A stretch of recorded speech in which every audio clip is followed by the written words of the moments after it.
Hello and welcome to another CoinMetrics video. Today I want to show you how to use the CoinMetrics API client, this time using the free community edition, to obtain free float supply metrics for over 100 assets and do some analysis on it.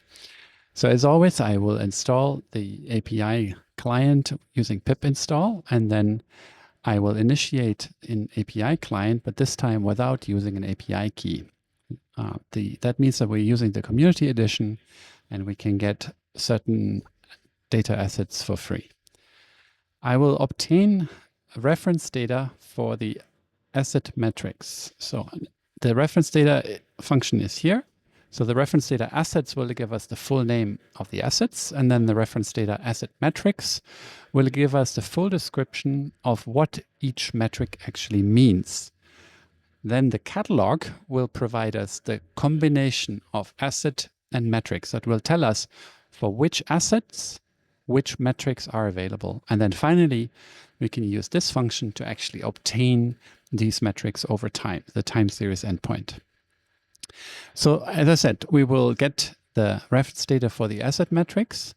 We get a total of 921 available metrics overall, but we don't know yet whether they are available for all assets. And then specifically, we're going to use a function here of Colab to make this filterable, and we will look for free float supply because that's the one that I want to discuss today.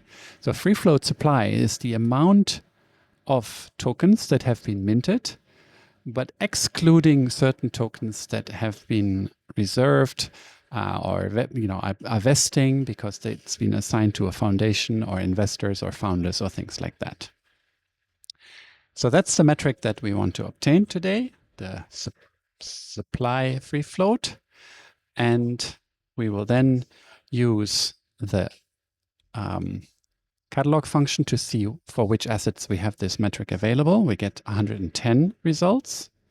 And then we will use the get asset metrics function to actually download this particular metric now for all the 110 assets that we found in the catalog. And using the free edition, this will take about 2 minutes. If I use the paid API key, it will be a bit faster, or much faster indeed.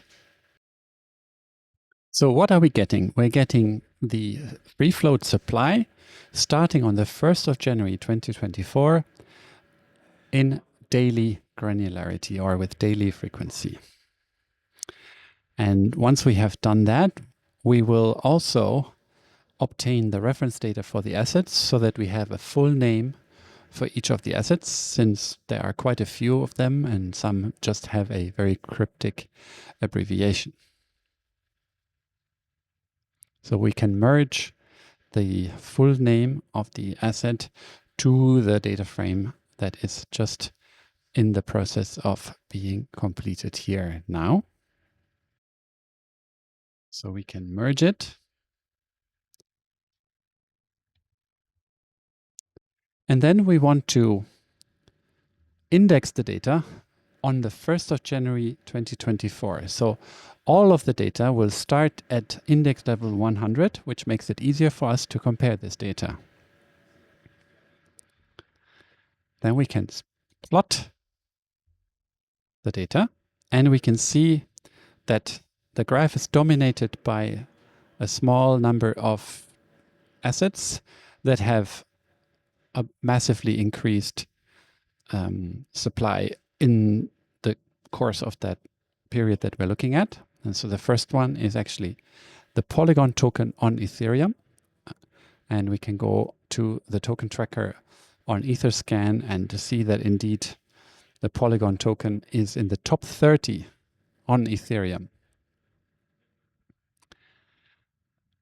So let's filter out the ones with the biggest jumps. And so we have Polygon on Ethereum as the top one with a 140 time increase in the free float supply over the course of the year.